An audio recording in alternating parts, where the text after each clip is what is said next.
give all the praises and the honor to Yahweh Bahashem, Yahweh Shai Bahashem, Rucha HaKwadash, and double honors to the elder apostles and the elder bishops of Great Millstone. Honors as well to you, brethren, you fellow believers of this truth, and shalom to the elect.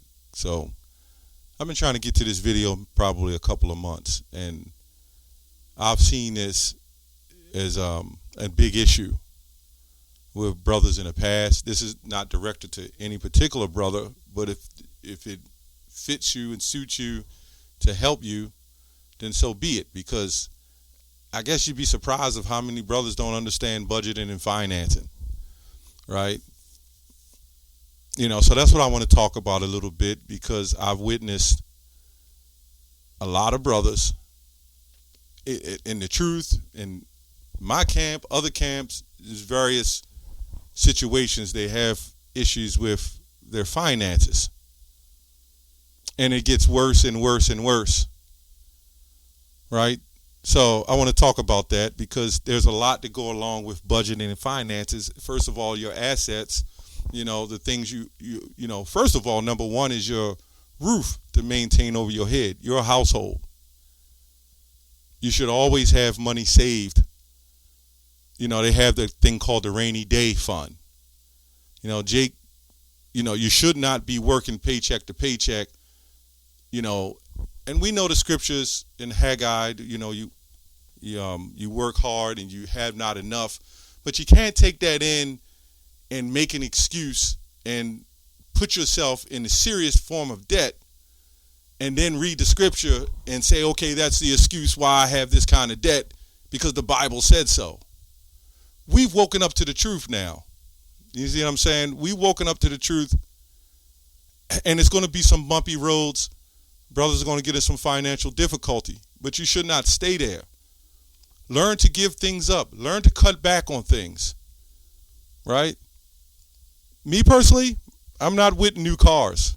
I don't believe in car payments. There's some brothers will do, and if you are able to sustain a car payment and work, that's fine, long as it's not interfering with your finances or the part of budgeting your money.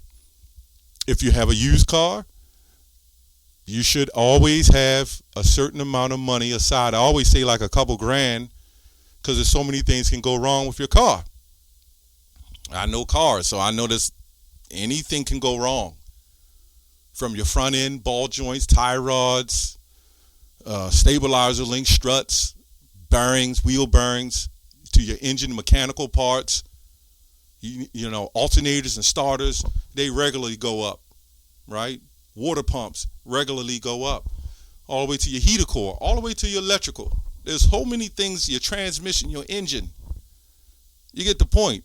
There's so many things can go wrong with a used car. And even when you get new cars, I used to work in that department too. You're going to have situations where they'll give you a warranty. The warranty runs out, or even they'll give you a bumper to bumper, but you got to pay some form of service fees. And then you find out after a few years of having this car, you don't really want it no more. It's kicking your ass. Let me get a scripture real quick and I'll get back, because we always read this scripture, Matthew 16:19. Lay not up for yourselves treasures upon earth, where moth and rust doth corrupt, and thieves do break through and steal.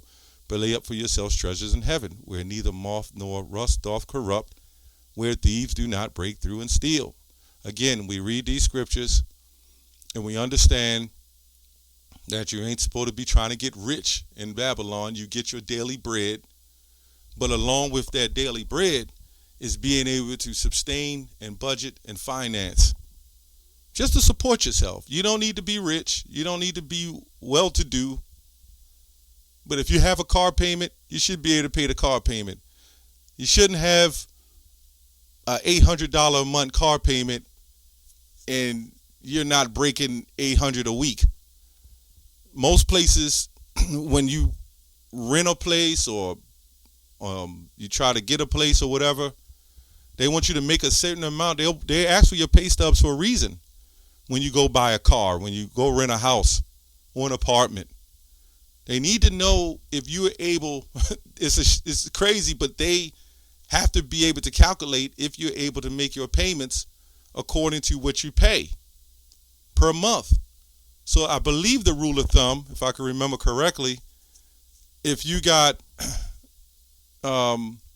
whatever you make per month, say you make $2,000 a month, they want you to at least make half that in a week, or at least almost all of that in a week, because they understand that you're going to have car payments, you're going to have car insurance. They're just going in a bundle, so to speak. You're going to have car payments, you're going to have car insurance. When you get car payments, you have to have full coverage car insurance. You got to have gas and electric, right? You're going to want cable. You might have children, they need clothes. Your wife wants things if you got a wife, but she should be helping too, right? So you're going to have a lot of things that's going to come to play, not just with your rent, right? So be careful with all the luxuries. Okay, this is Proverbs 21:5. The thoughts of the diligent tend only plentiness, right? Plenteousness. But every one that is hasty only to want. So when you go to the other translation, the NIV, it says, the plans of a diligent leads to profit, and surely as haste leads to poverty. Good planning and hard work lead to prosperity, but hasty shortcuts lead to poverty. So you shouldn't be trying to make shortcuts. Go do what you have to do, as long as it's legitimate to do it. Right? I'm not saying go do nothing wicked or evil. I'm just saying go do what you have to do. If it means that you have to take a job or whatever it is you have to do to pay your bills, then that's what you have to do. And if you can only afford a certain amount, or you only make a certain pay rate, then you shouldn't be putting yourself in a predicament that is going to cause you harm in the long run. You know, it's just that. I've seen some brothers years back do that. You know, they wanted certain things and they only was making a certain amount. You got to remember, you know, you also are in the church. So you don't want to spend up all your money and you buying all these things in this lavish lifestyle, trying to be lavish, and you're not making sure you take care of your home. You should even have some form of treasury at home. So have some money at home. You should have some money in the treasury of your camp or your church. Jake is just horrible with money, you know, and that's why I'm doing this video. Jake can be very bad with money and won't accept that they're bad with money. You know, do what you have to do. You know, seek counsel. Okay, let me go to Proverbs 15:22. Without counsel, purposes are disappointed, but in the multitude of counselors, they are established. You got to be willing to accept it too. I mean, that's the one thing I've seen when I had own family that's in the truth. I had to really go get down on hard about that, man. There's no way you should be going to work every day and you don't have, at the end of the month, you barely have $20 in your bank account. It's not making any sense. So what are you working for? You know, this is why we got to be careful when you read some scriptures and you think, okay, I'm just living by day to day and I'm in a bad state. You know, it's all messed up for me. You don't have to be in that bad of a state, man. You don't have to put yourself in that kind of debt and then use the scriptures to justify you being deeply in debt, all messed the hell up. Right? Don't get credit cards and approved. Use them to an advantage. Learn how to use them. Brothers have them. I know all about credit. You know what I'm saying? Get your, if you get your credit Your credit cards, if you have that, don't go. It's not your money. That's what you have to understand. You just can't go spending and buying every damn thing. Because what's going to happen? You're going to be in debt. This place runs on credit. I'm not saying go have A1 credit and try to live lavishly in Babylon. Not saying that. But if you should have already credit, you use it to your advantage and learn how to manipulate and use it. Right? I don't have much to say on this. I just wanted to talk on that. There's certain things in place in your life, certain things that you have to be diligent and you have to be disciplined, right? You're a disciple, right? Listen to the word discipline. It means to control or gain enforcing obedience or order. Okay, it says orderly or prescribed conduct or pattern of behavior, self-control, right? Now, I myself and maybe other brothers, we've had issues with being disciplined. We're working every day to be disciplined in certain situations because we all got things that we deal with. But do not put yourself in predicaments that in the long run will, further, cause you an issue. You don't have it, so don't try to get it. In other words, have patience, be disciplined, be self-controlled. Pray for that. Don't have a $900 car payment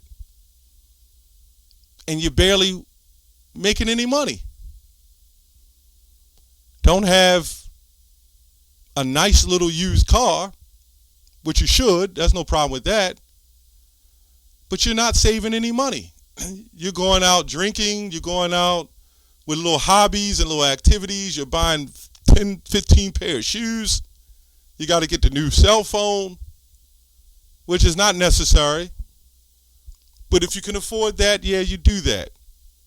If you can afford it. I mean, to brothers who already got their self-established and they can work and they can afford a nice Audi or a nice new car or do these and do that, that's fine. Nothing wrong with that. But don't get things to try to keep up on a standard or on a level knowing your ass can't afford it, man.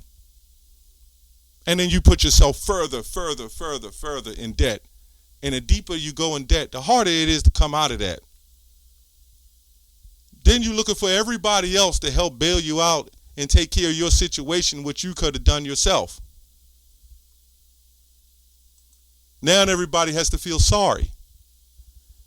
Now, again, this is not targeting anybody. This even goes to myself. This goes for to all who it may apply. But I've seen this over and over again.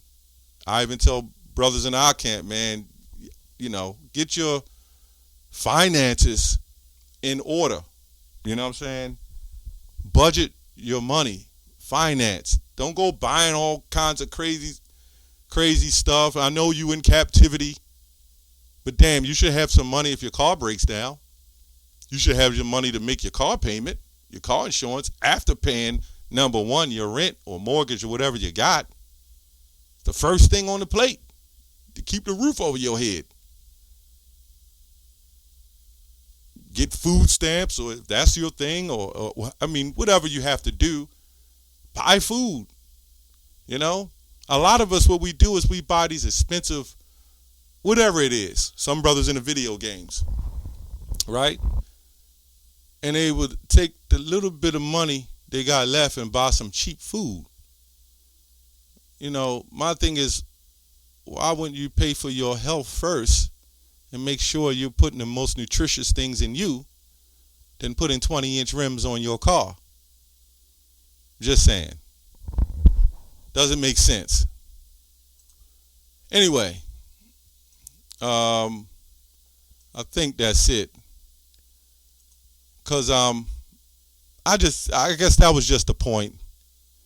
This is 1 Timothy 5:8. But if any provide not for his own, and especially for those in his own house, he have denied the faith and is worse than an infidel. right? Which means worse than an unbeliever. Why? Because you have to take care of your home and you take care of your brethren. But you don't purposely blow money, do crazy things with your cash, and then you look at a brother like he's supposed to just take care of you. You got to remember, all brothers have some way, some form of bills and things that they have to pay. And there's some brothers who team up together and they got to pay. Don't use the truth as a reason or a way to be irresponsible and expect everybody to step in and make sure you're good. That's my whole point. That's all I have on that. Shalom.